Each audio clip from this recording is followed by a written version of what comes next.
In terms of the love that we know most, and most talked about, and many books are written about it, and the largest discussed thing in this world is relationships. So let's just take one relationship that is causing more angst than anything else, is a man-woman love. Tell me about the nature of that, and why does it cause that much angst? And is there a potential spiritual dimension to the nature of a man-woman love? We've talked about feminine, masculine, male, female. Is there something we can find in a marriage that takes it beyond the stresses and strains of an everyday practical marriage? See, there is no such thing as man-dog love, man-woman love, man-mother love, man-son love, man-daughter love. There is no such thing. Love is just a certain sweetness of emotion. How you're arriving at it is the only question, isn't it? The method. Yeah.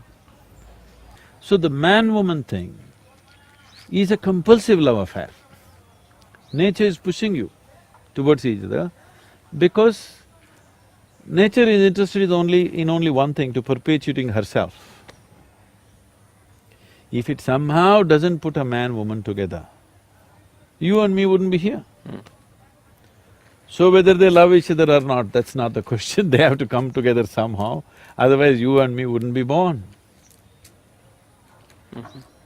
So this is a compulsive need. This need is throwing people together to experience some sense of oneness.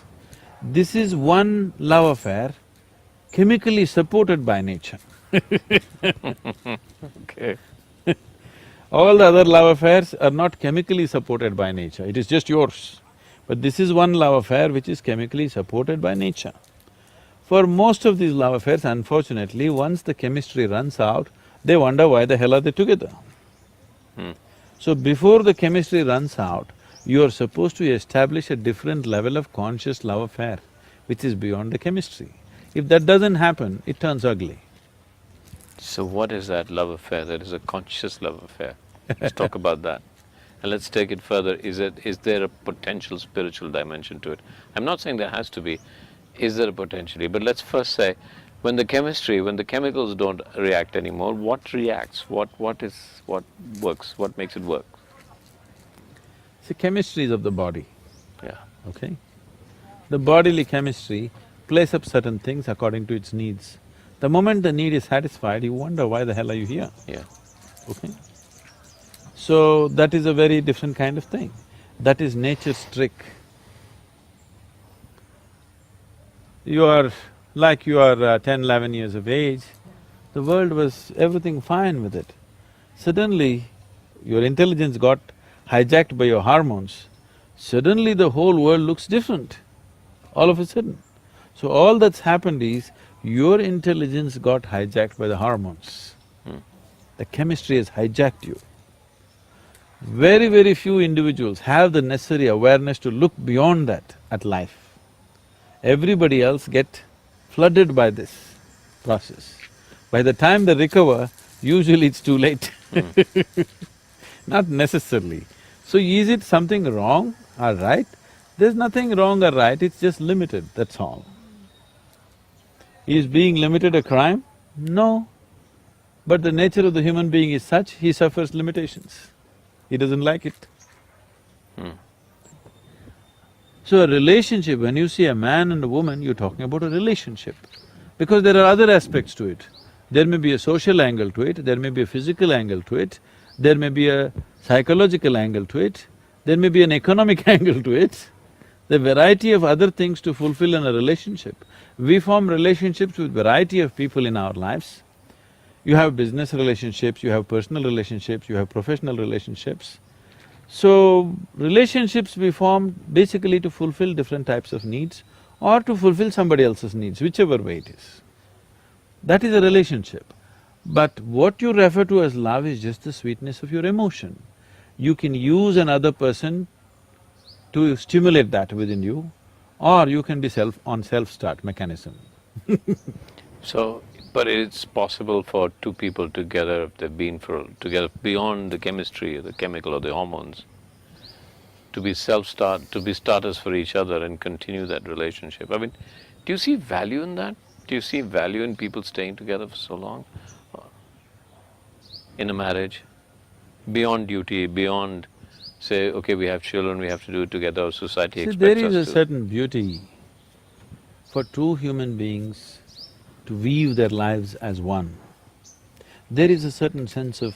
See, if you have to really be with somebody, you have to give up a part of yourself in some way. So the English expression falling in love is very significant. You can only fall into it. You can't stand in it, you can't climb in it, you have to fall into it. Falling means some part of you has to go Yeah.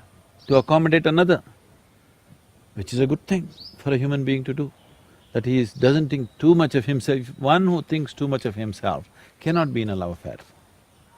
Yeah. Somewhere you have to surrender a part of yourself to be in a love affair. In that sense, it's a very beautiful thing. But in this weaving, as you called it, is it possible for you to be with another person that becomes, and I'm just guessing here, that becomes the conduit towards your own self-realization? Is that a possibility? Could that be a basis of relationship? It is definitely a possibility, but it's a risky possibility. Okay, I understand that, right. You may just get entangled and lost in so many complexities of a relationship rather than finding the ultimate nature. I'm not saying it's not possible, it's very much possible. So that is why in India, when we got people married, we tied what's called as a Mangal Sutra. Today it's just a thread, a ritualistic thread. But that's not how it originally started. There is a way of taking a strand of energy from you and your partner and tying it up in a certain way, so that beyond your logic, beyond your understanding, beyond your psychological, emotional and physical needs, somewhere deep inside two beings are tied together, two lives are tied together. So, a lot of people cannot understand how these two people are together, because nothing seems to be common in them, but still they're like one, because on another level they're tied up. This can happen because of the physical proximity and the intimacy of the whole relationship, but even before you start it, we have a whole technology as to how to tie up two lives together. So we always said that this is a lifelong thing, you cannot break it. If you break it, you have to tear two lives apart. Because it was not just an arrangement, it was a kind of a union. If you listen to all the mantras chanted in the weddings, they're always talking about this, how these two beings are being welded together, okay? So anyway, you come from Bollywood, and there was a time 30 years ago, 25 years ago, every song was talking Janam, Janam, Janam. Now they're talking expiry date. Okay. So the whole context of relationships have changed, which I feel is sad, because the profoundness of being with another being has been lost in this. In the name of freedom, in the name of choice, actually you're becoming horribly compulsive. It's all about yourself. When it's all about yourself, you will not know the beauty of life. So these marriages which were done in a certain way was never about you, it was always about the other person. Both the people, if they think like this, it's about the other person, it's a beautiful place to be. If only one person thinks like that, it becomes exploitation. If both the persons don't think like that, it's just a compulsive relationship. Me trying to extract something from you, you trying to extract something from me, it's a conflict situation all the time.